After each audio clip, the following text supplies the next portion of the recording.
Hello, welcome to the Bearded Tits podcast, hosted by me, Jack Perks. Professionally, I'm a wildlife cameraman, but I dabble in podcasting, and each Tuesday we release an episode as I have a chat with scientists, artists, filmmakers, and passionate people all about nature in a light-hearted and certainly not serious way.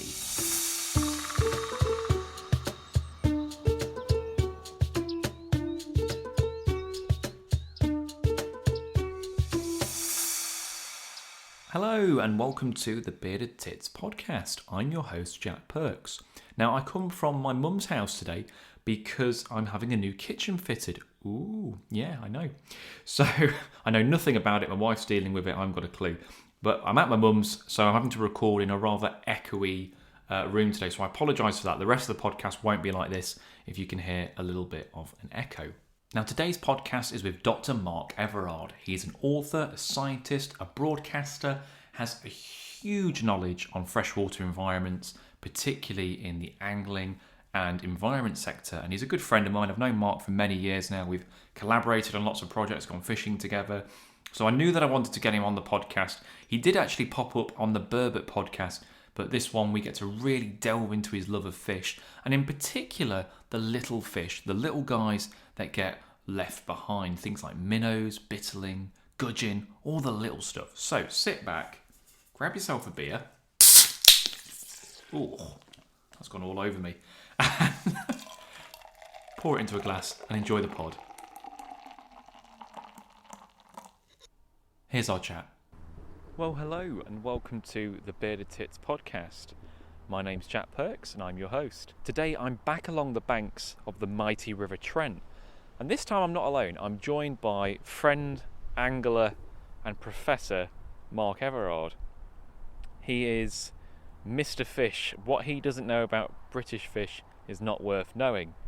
And we're going to be having a little waffle about some of the UK's smaller fishy residents, as he and I both have an affinity for all things gudgeon, rough, minnow and stickleback as we talk about them. So I'm just going to walk down the bank now and join Mark and have a good old waffle about tiny fish. Well, Mark, welcome back to the podcast, I should say, because you did a little cameo on the Burbot episode. Certainly did, that was fun.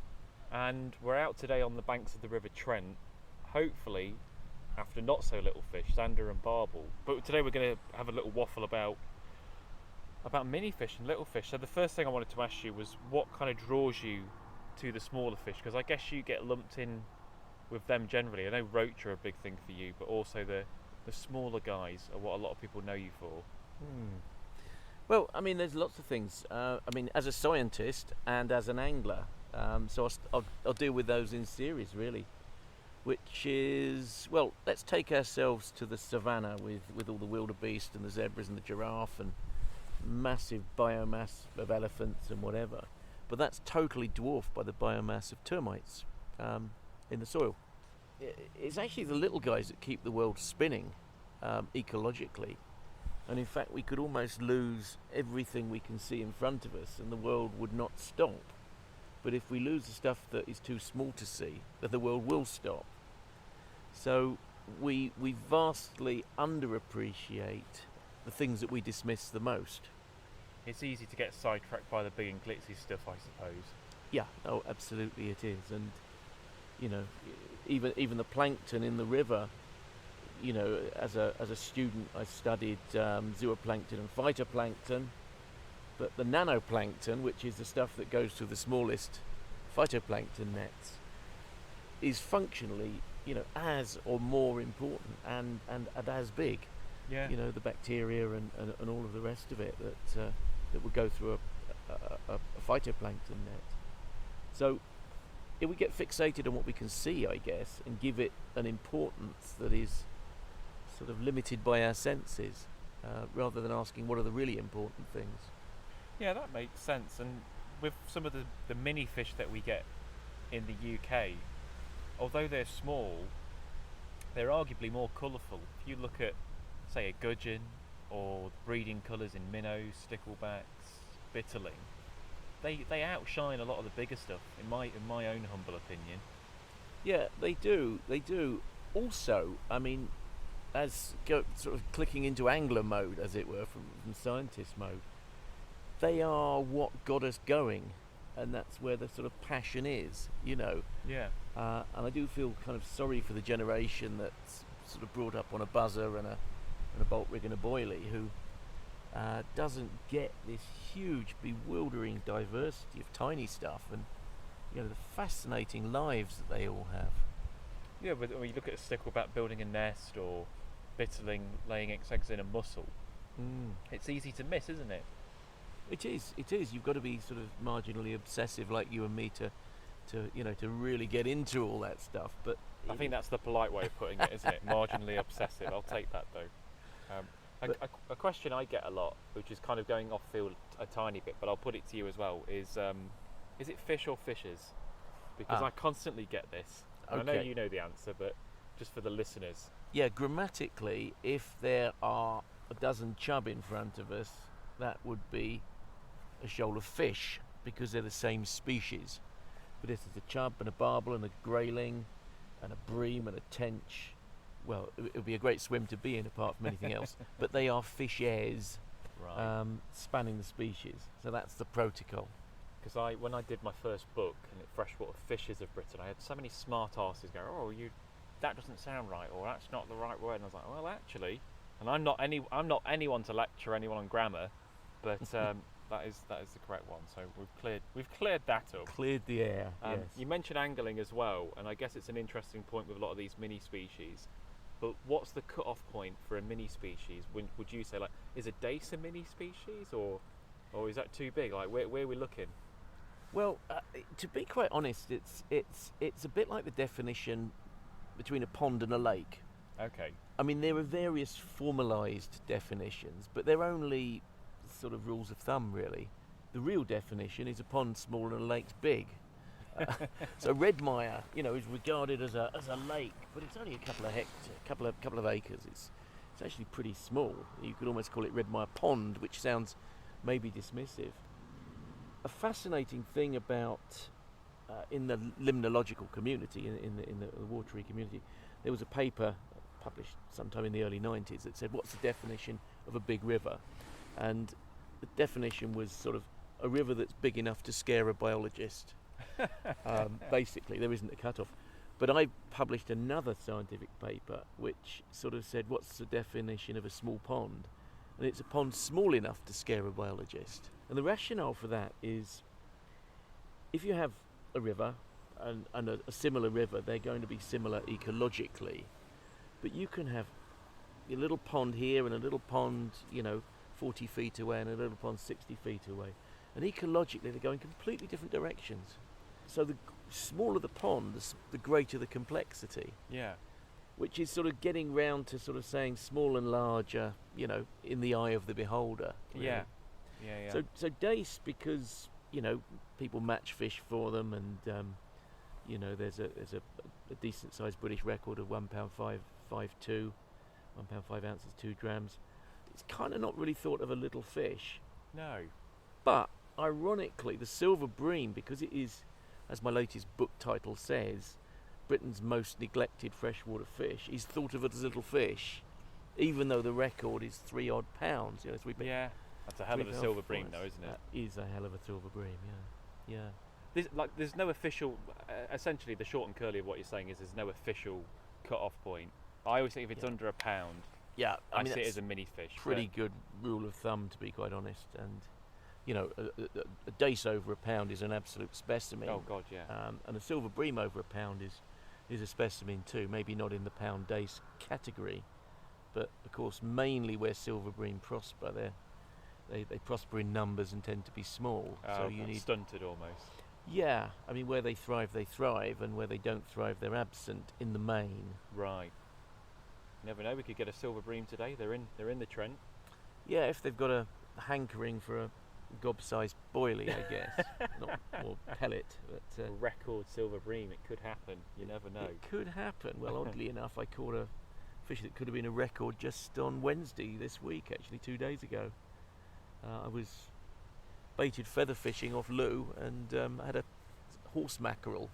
Oh yes, scad. Yeah. A scad. Yeah. It was absolutely vast, and kind of looked at the record when I got on shore, and the fish was about that size. But to be quite honest, you can spend your life, you can waste your life chasing records and forget that fishing's meant to be enjoyed. Well, that's it, and I guess that actually leads nicely onto another question I was going to ask. But if you could break any you've sort of just said you're not interested, but if you could break any mini fish record, is there one that you'd like to topple? Well, I'm kind of not really interested in the first place. I No. did have my minnow record, but that was in a handover when the Angling Trust was formed, and the NFSA was the official. Anyway, all the paperwork got lost in the transition, and it was never ratified. Oh, so you very nearly. Well, I did have a record minnow. You did get it, but and it did hit the press, and it got me. I think not a Drennan Cup, the other one. But the point is, yes, these things are achievable. I think if I wanted to catch a giant fish, and I'm not talking record, I'm talking giant fish, and that aeroplane going overhead is not helping us at all. No, they seem to seek me out whenever I do an outdoor podcast. These fuckers always go over. I'm sure he's hanging out his window, giving me the wanker sign as he's going over. Lovely. Go on, mate. You enjoy your sunny day, you prick. Oh, I'm meant to be out having a relaxing time fishing by the river, and my blood pressure's just gone up. Yeah. So yeah, if I were to want to catch a giant little fish, it would be gudgeon. And the reason for that is really quite simple. Well, there's two reasons. One is we're really affectionate about gudgeon, aren't we? I mean, those of us on the sort of the more traditional side of angling just love a gudgeon. But the other is that, like grayling, the body size is huge for the weight, and I just love to see a 5-ounce gudgeon. Yeah. I mean, it's probably something that you wouldn't fit in a 12-inch tank. Yeah. Last Saturday I was fishing the Jolly on the Wally. It's a sort of a traditional angler's gudgeon match on the River Wallington in Hampshire, and I'd won it last year by accident, really, and this year I had a 6 3/4 inch, but someone had a 7-inch gudgeon. Jesus, 7-inch gudgeon. 7-inch gudgeon, but that is probably only 2.5 ounces. Yeah. So, well, yeah, they do bulk up. They get bigger in the body when they get bigger, but I don't know. I think you're talking a 10-inch fish or something like that. Can you imagine if they got to, say, the same size as barbel? You imagine a 10-pound gudgeon. No one would bother with barbel, would they? No. You'd never bother, would you? I mean, there's times when I lived on the Hampshire Avon, I'd sort of ledger into night, and the barbel rod would sort of bend double with the take, and what have I got here? Just something little, and it would be a gudgeon. Yeah. They really hit a bait. The number of gudgeon I've had on cubes of meat, 1-inch cubes of meat. I don't know how they do it. Don't know how they manage to get a size 6 in their mouths, but they do, and they wrap that rod round. They are greedy little buggers, aren't they? Yeah. But a lot of these little fish, though, I mean, I've said before that if bleak grew to 5-6 pound, then people wouldn't bother with tarpon, would they? You can fly fish for them. You'd be able to spin for them at that size. You can bait fish for them, and so Basically an asp, isn't it? Like a giant bleak in a way. I suppose so. Yeah, they're sort of related, aren't they? If anyone, like an asp is like a European cyprinid, but they're quite predatory. I guess it's like a chub and a bleak had a Franken baby and Franken baby on steroids. Yeah, they're quite funky looking things. Never seen one, but I'd love to catch one day. No. Do our mini species have any particular threats? I mean, all fish are under threat to a certain degree, but are the mini ones more susceptible to anything in particular? Well, where I live on the Bristol Avon, going back 30 years, you could go to Tail of the Weir and turn the rocks and pick up bullheads and stone loach with your hands. And in fact, when I was a Spring Watch presenter, we did one with me and Daisy, my daughter. Yeah. But now you can't even pick up the rocks because the siltation is so immense on the river. And the fish that live in those niches are, they have nowhere to go, really. They don't really have an alternative. And bullheads seem to thrive okay under dead wood, but no, it's pretty much wiped them out. And of course, also, that's your spawning habitat for the chub and the barbel. and I don't think they fare too well in terms of recruitment on the Bristol Avon. And that's a microcosm of the rest of the country. Yeah. Particularly with the transition to a lot of maize growing for feedlot beef, feedlot dairy, and of course anaerobic digestion. I could rant about that, but let's leave it there for now. But we've changed our land use, and the rivers just integrate all the pressures on land use, and the little fish are the best barometers, to be quite honest. But if you take something like a chub or a carp, they've got a very Catholic live anywhere, diet. won't they? They'll live anywhere and they eat anything. Yeah. But the small guys have more specific habitat needs. Because I know, anecdotally, if you talk to particularly older anglers, they'll go, "Oh, you never see any gudgeon now, you never see any bullheads now," and I don't know how much of that is that. Oh, there's a perch just by our feet. It's just pecking off the maggots. Oh, is it? Good. It wasn't enormous, but it was enough that I saw the stripe and dorsal fin. I've been throwing maggots down there because I just like to see the fish coming in. Yeah. Well, that's what he was doing. He was scoffing your offerings. Good for him. Sorry, I get distracted by a fish. But yeah, you talk to a lot of the older anglers, and they talk about this decline. But I wonder, is it something that because they're not looking for gudgeon anymore, or they're not looking for bullheads, they're not going to find them, or I don't know if there's been any official studies into it, but have mini fish declined in any way? I mean, I think we just stuck with anecdote on that one rather than hard science. But look, my perception, I'm not exactly young myself, I'm 64, and I've seen huge changes in rivers, particularly in ponds. I sort of grew up in early days in the home counties, and there were dew ponds here and bomb ponds there and little ponds. Everywhere you went there was a little pond, and then when I got old enough to get a bike, I'd go and poach them all, and those ponds just aren't there anymore. With agricultural intensification, we've lost them, and they're sort of stepping stones for wildlife across the countryside. Yeah, of course they are. Like a service station on the motorway, aren't they? Absolutely. So they've got their own fish faunas. Crucian carp, of course, is something we're both passionate about, a small pond specialist.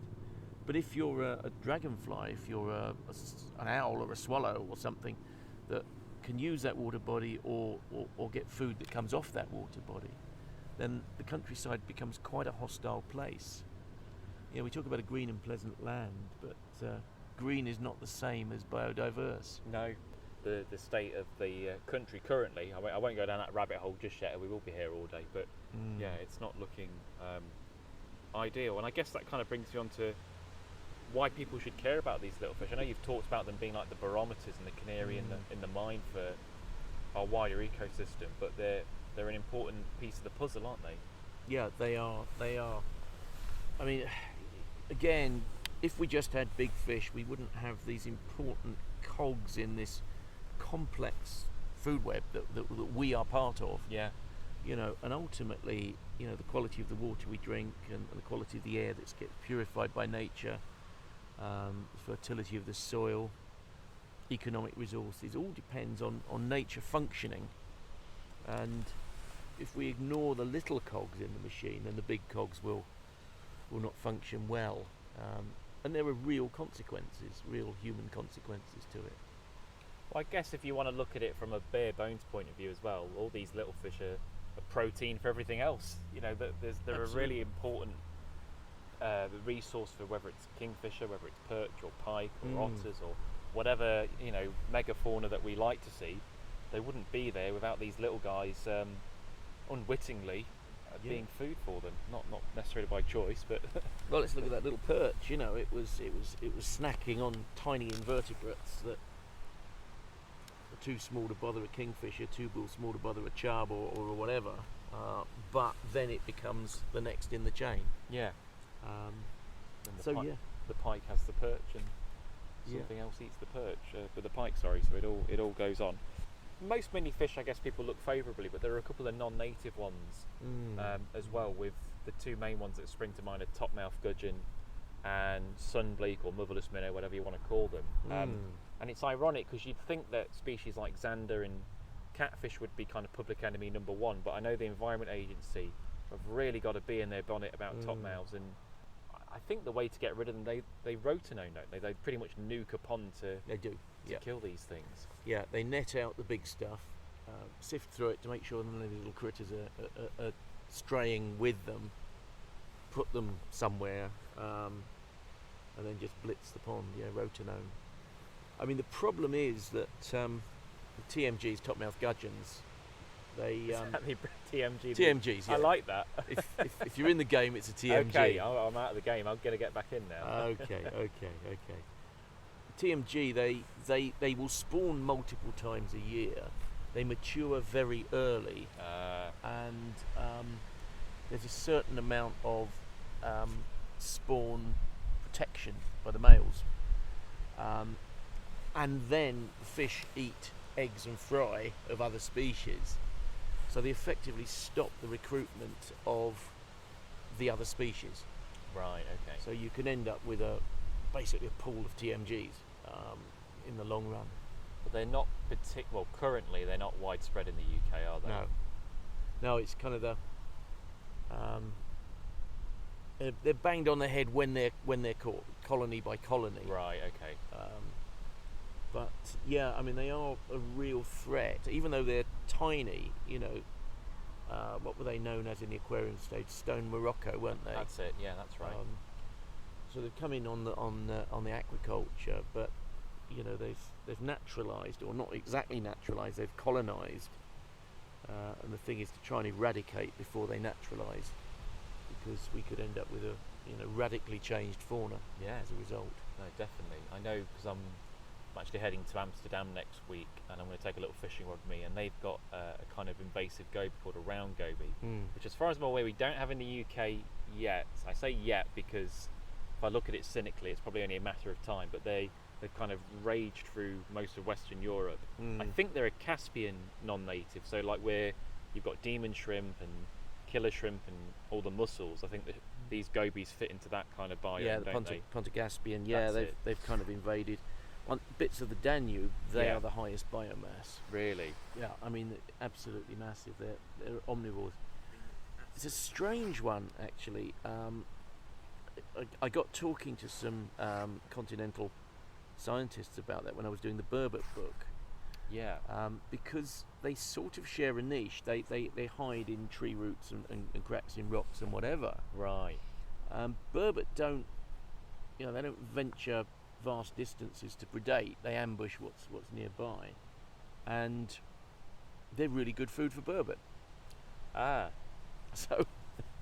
So actually the burbot recovery could do something to control, a bit like signal crayfish actually. Yeah. They share the same sort of habitat, and a burbot is quite happy to crunch a crayfish. So just another reason to bring burbot back. I know we'd sneak burbot into this somehow. Yeah. So yeah, they're quite good at eating invasives, aren't they? I think before we get back to our fishing and hopefully pull in a monster barbel and zander, hear that kingfisher? Look lovely. Is it going to come by? It's the other side of that willow. Is it? They've been scrapping the whole time. There's a big territory battles going on.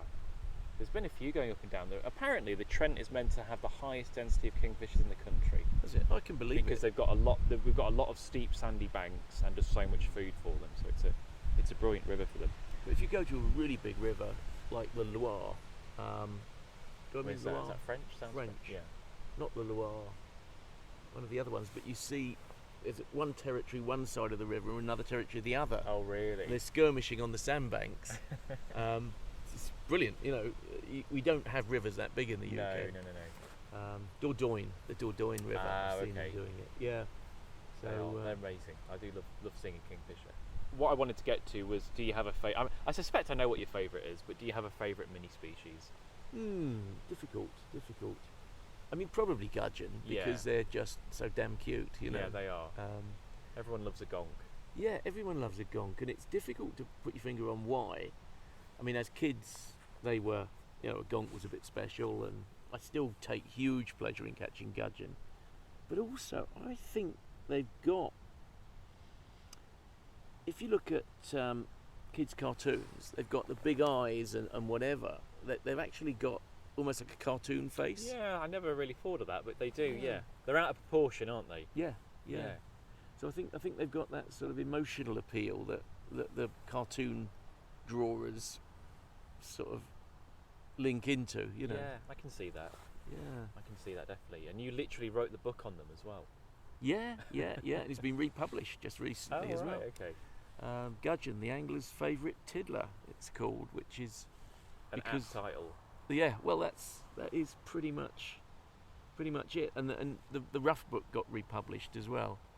Oh, which brilliant. is If people want to get hold of these books, where's the best place to go? well, they're published by CRC Press, which is part of Routledge. But if you Google my name and Gudgeon, or my name and Rough, or my name and Silver Bream, they've all the three are republished or new very recently. Then it's going to come up. Fantastic. Mm. Well, look, it's always a pleasure having a waffle by a riverbank, buddy, and hopefully, yeah, we can catch a couple of fish before the end of the session. Or get a bite even. I'm trying to remain positive. Good chatting, mate. Okay, cool. That was Mark Everard. What that man doesn't know about fish isn't worth knowing, and it's clear that he has a deep understanding and passion of all things with fins. Now, a few episodes ago, I mentioned, I would say, which have been my favourite episodes to record. So in next week's episode, I'm going to talk about my 5 favourite episodes that I've recorded. And the main topic for next week is going to be signal crayfish, or more accurately, non-native crayfish. So it's Jack does stuff and I'll be doing crayfish, which doesn't really make sense, but I'll be talking about them anyway. Because signal crayfish and non-native crayfish in general are a very complex issue, and one that I wanted to spend a lot of time on because it's pretty bleak, to be honest with you, but after doing some research, there is some light at the end of the tunnel. So I am going to talk a little bit about non-native crayfish in the UK, what we're doing and what potentially we can do to get rid of them.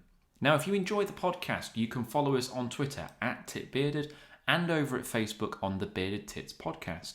You can also follow myself, Jack Perks, at Jack Perks Photo on Twitter, Jack Perks Wildlife Media on Facebook, and over at Instagram at Fish Twitcher. If you're feeling extra generous, you can donate to the podcast, and that is via buymeacoffee.com. You can see a link in the description and you can donate whatever you fancy. We're trying to raise money for a new microphone, so anything to help us hit that target would be greatly appreciated. And as always, if you can leave a review wherever you listen to this podcast, iTunes, Amazon, wherever the hell this is pumping into your ears, give us a review because that helps analytics and stuff. This has been the Bearded Tits Podcast. I've been your host, Jack Perks, and I'll see you next Tuesday. Cheers.